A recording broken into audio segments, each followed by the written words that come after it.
All right, so today I want to talk about this tweet from Tom Quiggin, who's quoting Thomas Sowell. He goes on to say, "It's hard to imagine a more stupid or dangerous way of making decisions than by putting those decisions in the hands of people who pay no price for being wrong." Now, there's a lot of aspects to this. The first and obvious one being is that government is designed in such a backwards way that the only way you can have a system that works in the long run is if that happens. Because if you don't, then guess what happens? The government just does whatever it takes to get through the day and the here and now. They print massive amounts of money, they run massive deficits, they buy votes, they do all that stuff. And who cares about the long run? And again, that's what I always point out too. I laugh when people bring up the whole climate change thing. That, on one hand, you'll defend, not planning for the future and living in the here and now and all that kind of stuff on one hand, but on the other hand, we have to completely destroy our economy because if we don't, the temperature might go up a half a degree in 100 years. Like, it makes zero sense. And there isn't even evidence to back that up to begin with, anyways, or at the very least that it's people that are the driving cause of it. But again, that's another topic for another day. But like I say, it's a crazy system. And the other thing I wanted to bring up is that you always have these lefties that rag on corporate, and they're right to an extent, although they're completely wrong with the cause of it and the solution to it. But they're right to an extent about ragging on these corporations for doing shady stuff, all that kind of stuff that we hear about. And yet, like they say too, the leftist theory goes that concentrated power, we can't entrust it in the hands of executives, presidents, CEOs, all these kind of people. That power corrupts, and absolute power corrupts absolutely when it comes to those situations. But when it comes to the government, which you have infinitely more power, infinitely more ways of being corrupt, all that kind of stuff. If you're the prime minister compared to even a big company, like the prime minister of Canada has a lot more power than the CEO of or the president of TELUS or Bell or one of these massive companies. And again, it makes zero, or even the president of some oil and gas company. The prime minister can deny loan, or the prime minister has a lot more power basically, and I don't think anybody can argue that, whether it's a right wing prime minister or a left wing prime minister, doesn't matter. They have a lot more power, especially if they have a majority, which I mean they don't have to, right now, but they have before. And that's just a bit of a contradiction that I wanted to point out too. The other problem with the whole corporation thing that the lefties always like to bring up, and like I admit they are right to an extent, but the part where they get it wrong is they immediately blame the free market. Oh, it's the free market. We need more government, you know, government regulations. And that argument doesn't make any sense, because did we have massive amounts of bad environmental decisions, environmental disasters going on 50, 100 years ago, when the market was, by definition, I don't think anyone can argue, more free than it was now? There was much less regulation, but we didn't.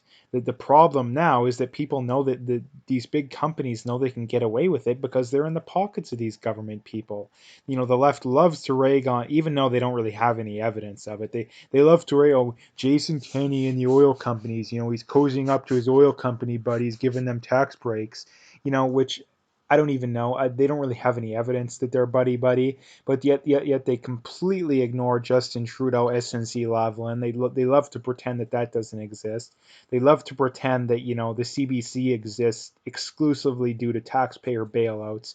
Again, they have a massive problem with $1 billion or $2 billion going to a company that's going to employ tens of thousands of people, but they don't have any problems with $1 billion or $2 going to the CBC, which provides no value whatsoever. Yeah, it provides some jobs, but not as many, and it provides absolutely no value whatsoever to Canadians.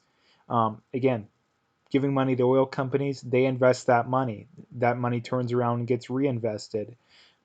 I'm not saying oil companies should be bailed out, but again, the point I wanted to bring up is that if there's no such thing as corporations, again, in a true free market, there would be no such thing as corporations, because corporations exist because of an act of government.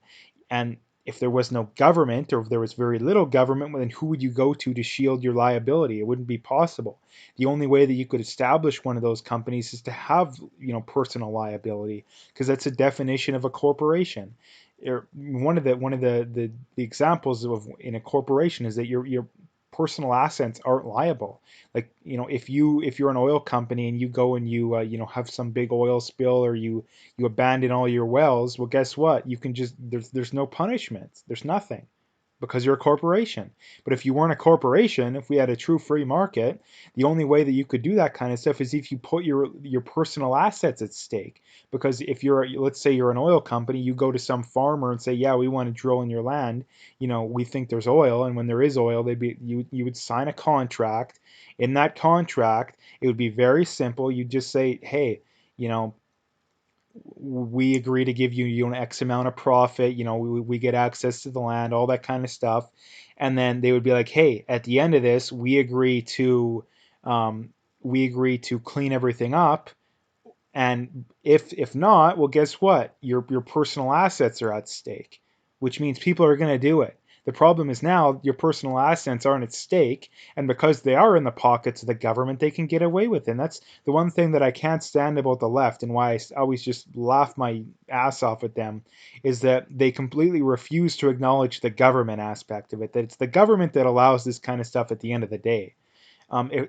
If the government, number one, didn't, I mean, they're never not going to allow it, because they like to pick and choose, right? Like the left always, they don't want to help the oil companies, but they're fine with SNC, the bailing out SNC-Lavalin, at least not bailing them out, but helping them in an illegal way, and then bailing out the CBC, bailing out, the Toronto Star, all these mainstream media companies. They're perfectly fine with that, and it just goes to show just how little credibility they have, that they're against it when it's, the quote unquote free market that would benefit in one situation, but they're not against it when, the biased left wing media outlets, benefit from it. All of a sudden, then they go really quiet again. It just goes to show where the biases are. But anyway, to bring it all home, is that the only way to have an honest and a just system is if people are held responsible for their actions. And when you're in the government, you're in, a massive, you're an executive or a CEO or a president of a corporation, you don't, by definition, you're not going to be held responsible. And the problem, again, I understand where the left is coming from, but the problem with it is that their solution is always more government. It's always, let's just give government more power. And in return for that, the corporations and these rich people recognize, hey, all we have to do to get away with our ill-gotten gains and ill-gotten things is just to pay off the government. Like, it's not complicated. Like, the fact that you're so oblivious to this kind of stuff just goes to show just how little you know. Like, again, it's not a complicated topic. It's not like we're talking about, physics, or, astrology, or some, crazy, very complicated topic. Like, it's not hard. When you give the government infinite power, completely unchecked, I would add, completely unchecked, they're going to abuse it. When you allow people to, start massive companies, do ill-gotten things, and shield all their liability, and again, it's not the free market. The idea of a corporation existing would not happen in a free market by definition. The free market exists because people petition the government, or sorry, corporations existed because people petition the government so they could start businesses and shield their personal assets. They don't exist because of the free market. Are you joking? Again, it's something that we should be able to agree on, but again, we can't, because the leftist solution to any problem in society is always, let's increase the size and power of government. And when you get that, by default, the problem only gets worse. And again, um, you have two types of people, I think, when it comes to this kind of stuff. You got the dumb people pretending to be smart, and the smart people pretending to be dumb. And it's generally the politicians or the smart people pretending to be dumb, and the general citizen is the dumb person pretending to be smart. And that you have these politicians that there's no way that Justin Trudeau actually believes in a lot of the stuff he believes. Like, I refuse to believe it, because there's no way he can have, basically, infinite amount of access to experts when it comes to in these fields, in economics and all this kind of stuff. So I think it's just generally a smart person pretending to be dumb, and the average person, it's dumb people pretending to be smart because they don't even understand basic concepts that we could explain to kids in like grade 2, grade 3. So again, that's something I wanted to bring up, in that basically, to bring it all home here, the solution to these problems is to decentralize power, because yes, unchecked power is going to corrupt most people. The only solution to that is not just to give people more power. Saying that we need more and more regulations just gives the government more and more power, because it gives the government the ability to literally regulate people, entire industries out of business, therefore by default helping other industries, which is massive amounts of unchecked power. Like, very very simple concept. The only solution to it is less power in the hands of people, is to decentralize things, to have more power in the hands of the individual citizen, not less power. And the leftist argument is less power in the hands of the individual citizen and more power in the hands of government, which just goes to show that the leftist belief is basically that the average person is stupid, therefore let's pay, someone who the average person agrees is smart, when in reality they generally don't turn out to be smart. But again, the leftist theory, yeah, the average person is too stupid to think for themselves, which by definition that's basically what they believe. Because if they believe that the average person was smart, then why would you support a system where it's the government forcing people and deciding by default, most of the time not even asking the citizenry? Like, what percentage of things that the government do we actually vote on? Like, almost nothing. So again, the solution: decentralize everything and let people, individual people, decide. If individual people don't want to do something, then so be it. If individual people want to participate in a corrupt system, well, so be it. Again, I'm not sure how much more I can say. I think that when the incentives are in the right direction, people will do the right. In the end, basically, to sum it all up here, the age old debate is: are people naturally bad or naturally good, naturally moral, naturally immoral? I think that it all depends on where the incentives are. The problem with the systems nowadays is the systems for government and for the individual person is that they're specifically designed to make people be very selfish. What's in it for me? Whether you're in the government, whether you're the individual person, what can I do to maximize my own well-being, or the amount of money that I can get? The problem isn't what's best for society, because if it's what's best for society, the average person would be not on the left. Maybe you're not far to the right, but you'd be massively against deficits. You'd be massively against, public schools. You wouldn't be for free healthcare. You wouldn't be for any of that kind of stuff.